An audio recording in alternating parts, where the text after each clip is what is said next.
At the 20th National Congress of the Chinese Communist Party, Xi Jinping said that the PRC will continue to strive for peaceful reunification, but the country won't promise to renounce the use of force.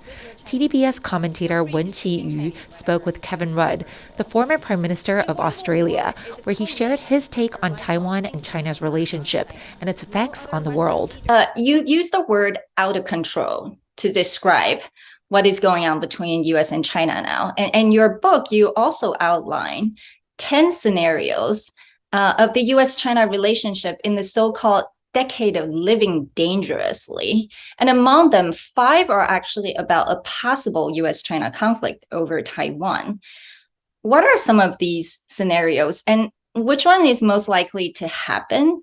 Which one is the best for Taiwan from your point of view? I do not want to see a war over Taiwan.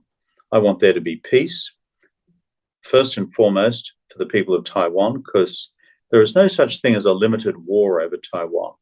It would escalate rapidly into a total war with hundreds of thousands of people dead.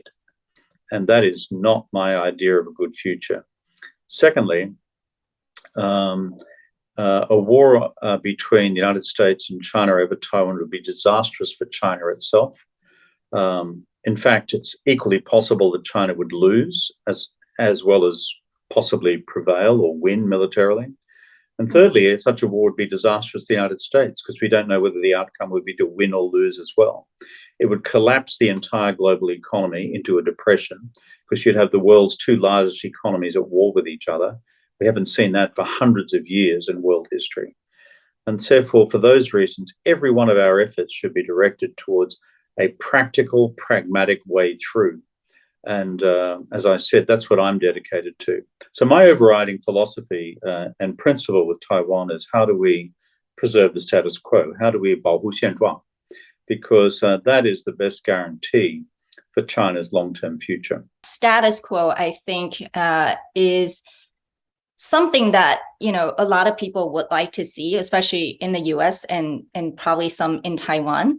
But as you said in your book, that may not be what Beijing wants to see ultimately. And from, the Xi Jinping's speech last few days ago, we still see that unification or reunification, however you say it, is their ultimate goal. Is that possible to maintain status quo? Beijing does not want to 保护现状. They have a completely different strategy and a very different philosophy on this ever since 1949. And since the Kuomintang went to Taiwan and established the government of 中华民国.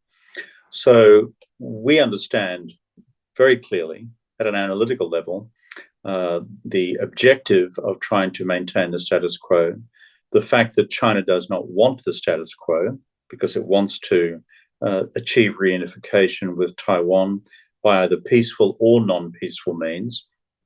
And that secondly, the United States and other countries would like to do whatever they can to sustain the status quo. So this leads to a real set of real-world strategic options and scenarios.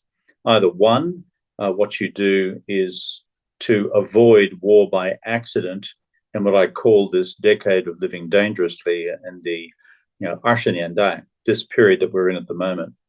Or secondly, when we get to the 2030s, which is when I think Xi Jinping would like to return Taiwan to Chinese national sovereignty, and if necessary by armed force, what we can do in the meantime to build US, Taiwanese, and allied deterrence to ensure or to increase the possibility that China would be deterred from taking Taiwan. Do you think these military alliances will get involved if China invades Taiwan? Of course, there are different forms of potential engagement. One is military. The second is financial and economic. I think it's fair to say that those debates continue within the capitals of the democratic world. No leader of an American ally, either in Asia or for that matter in Europe, is going to commit to a particular formula of military action over a future Taiwan scenario at this stage. They're just not going to do that. And that's been bred into American allies by a long-standing American doctrine of strategic ambiguity over Taiwan. And you know the reason for that.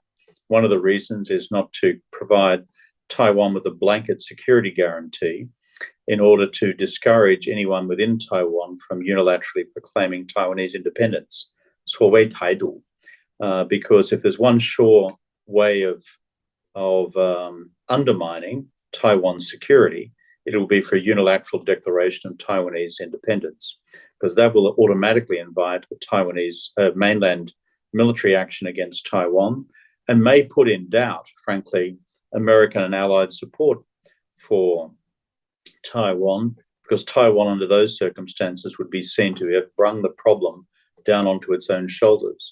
And so people in the Minjindang need to be very careful about this question in particular. Taiwanese independence does not have a political constituency in the United States, in Europe, or anyone else. Maintaining the status quo for Taiwan does have a constituency in the US, in Europe, and in the rest of the democratic world. Red said that it would be wise for Taiwan to recommence some form of political dialogue with Beijing and maintain a line of communication, or else the current situation would be very destabilizing for not only the parties directly involved, but also the whole world. And a war is not something anyone would like to see. TVBS English News. Every one of our efforts should be directed towards a practical, pragmatic